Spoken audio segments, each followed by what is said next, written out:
Assalamualaikum warahmatullahi wabarakatuh. Hai guys, apa kabar semua? Semoga kalian baik-baik saja. Kali ini saya akan menceritakan tentang pencuri yang menikahi calon korbannya.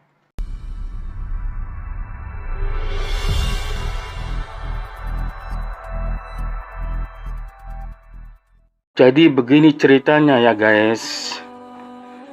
Kejadian ini ada pada zaman Nabi Muhammad Sallallahu Alaihi Wasallam.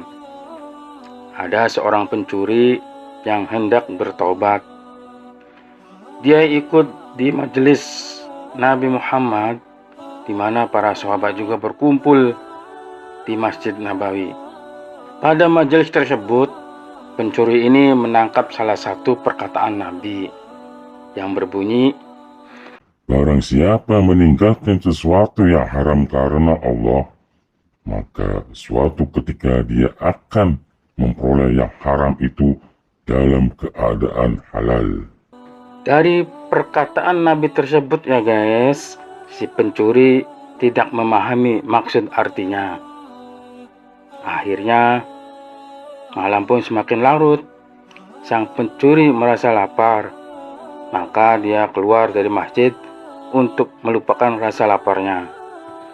Setelah dia berjalan ke sana kemari, tepatnya pada suatu gang, dia mendapat suatu rumah yang pintunya agak terbuka.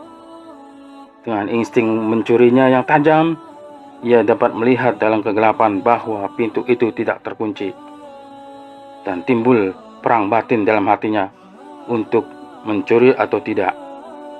"Tidak," kata isi hatinya. Namun tiba-tiba muncul bisikan aneh ya guys kepada si pencuri tersebut.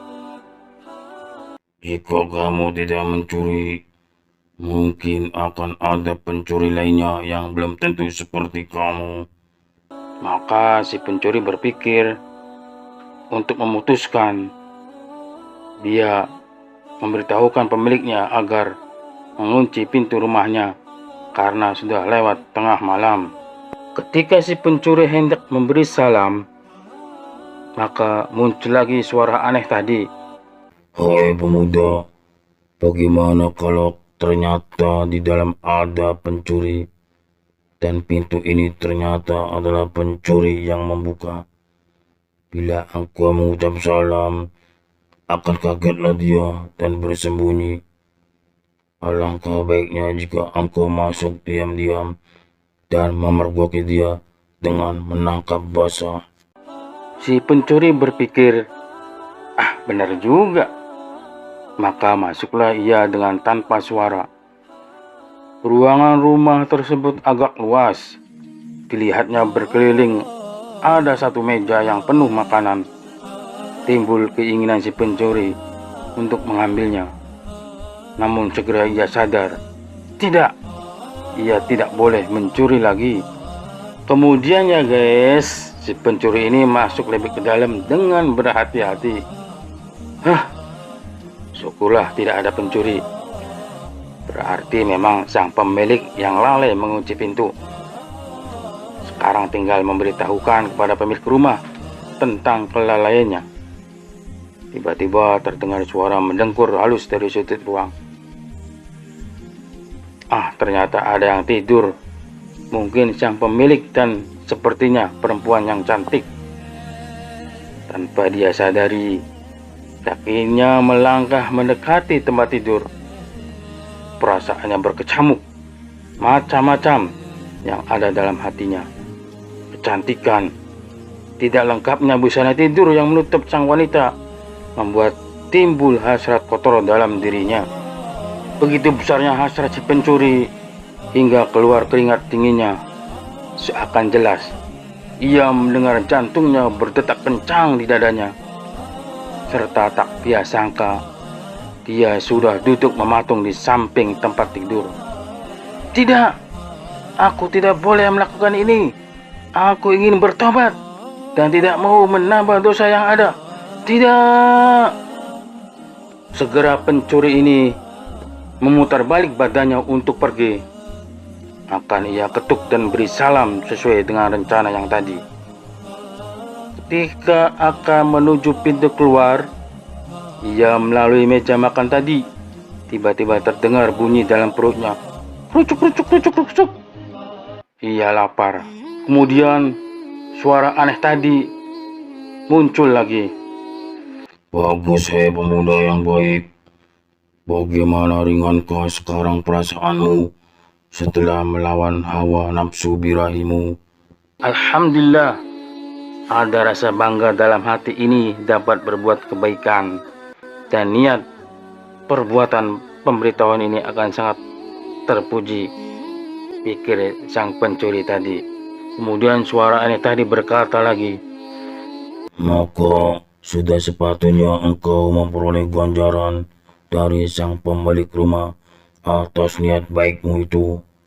Ambillah sedikit makanan untuk mengganjal perutmu, agar tidak timbul perasaan dan keinginan mencuri lagi.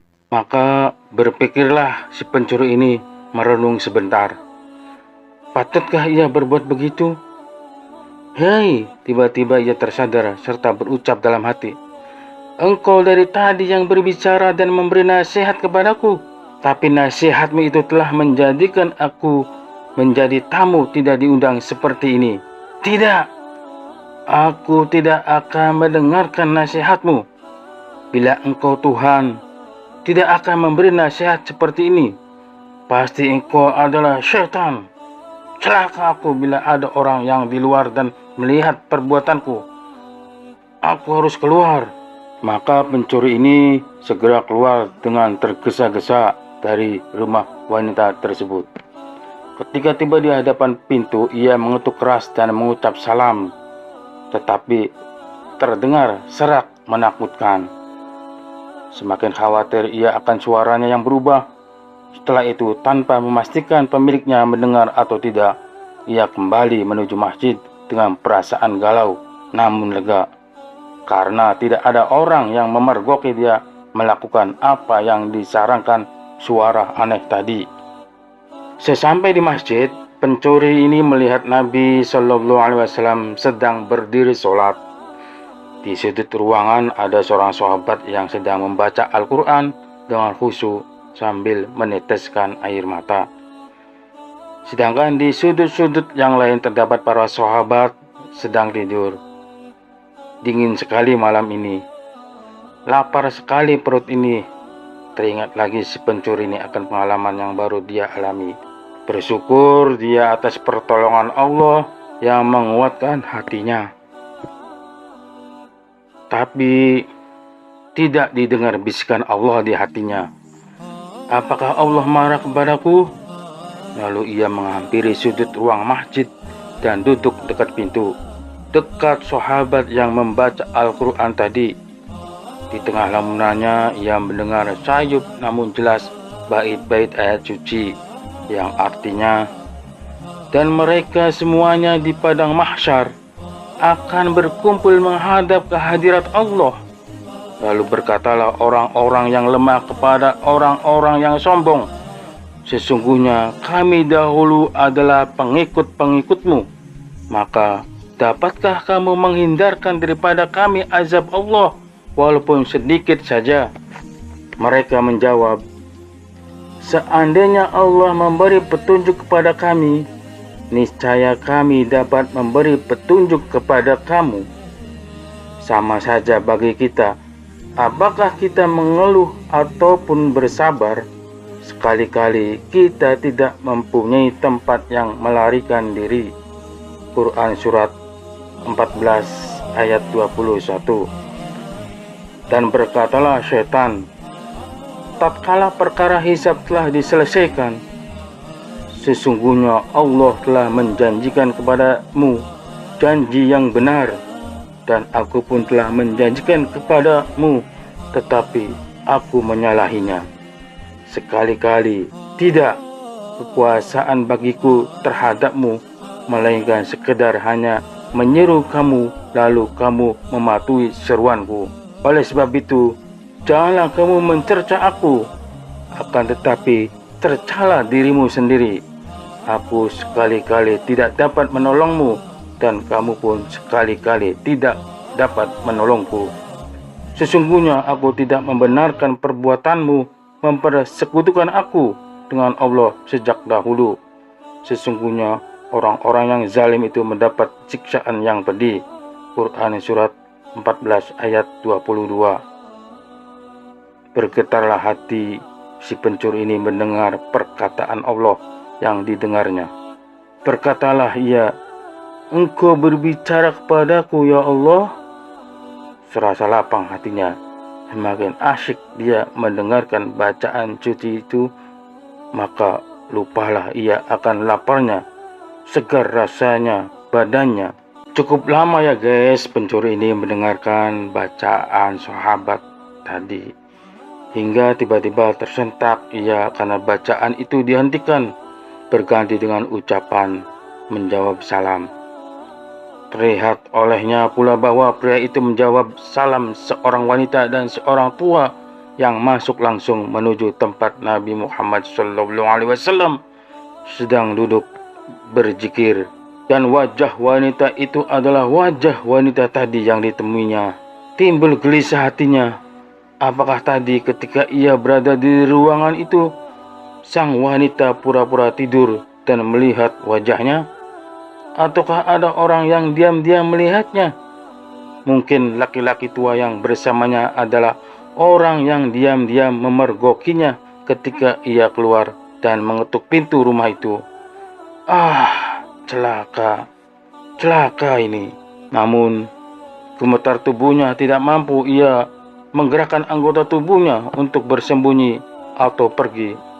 Apalagi tampak olehnya pria yang tadi membaca Al-Quran hendak tidur dan tak lama pun mendengkur. Dan ia melihat mereka sudah berbicara dengan Nabi SAW. Celaka, pikirnya panik. Hampir terlentang jatuh pencuri ini ketika terdengar Rasulullah memanggil dirinya. "Hai Fulan, kemarilah." Dengan perlahan dan perasaan takut ia mendekat.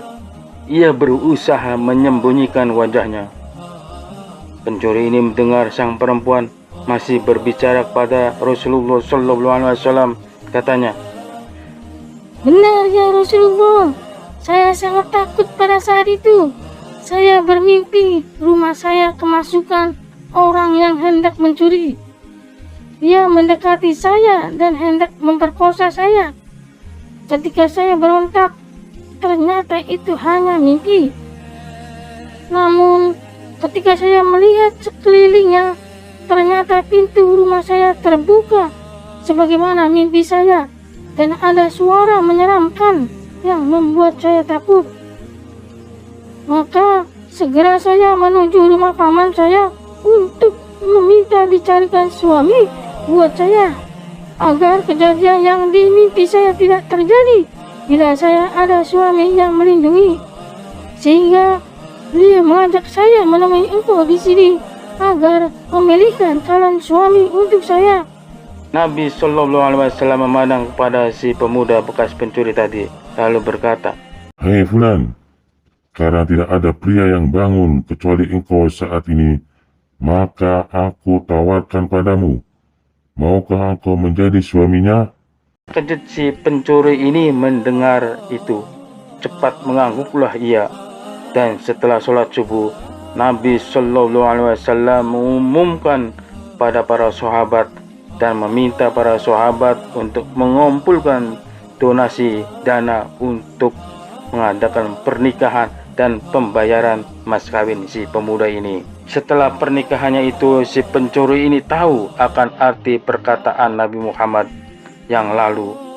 Barang siapa meninggalkan sesuatu yang haram karena Allah, maka suatu ketika dia akan memperoleh yang haram itu dalam keadaan halal. Demikian ya guys, kisah pencuri yang menikahi gadis cantik calon korbannya. Semoga bermanfaat. Wallahu a'lam bishawab. Wassalamualaikum warahmatullahi wabarakatuh.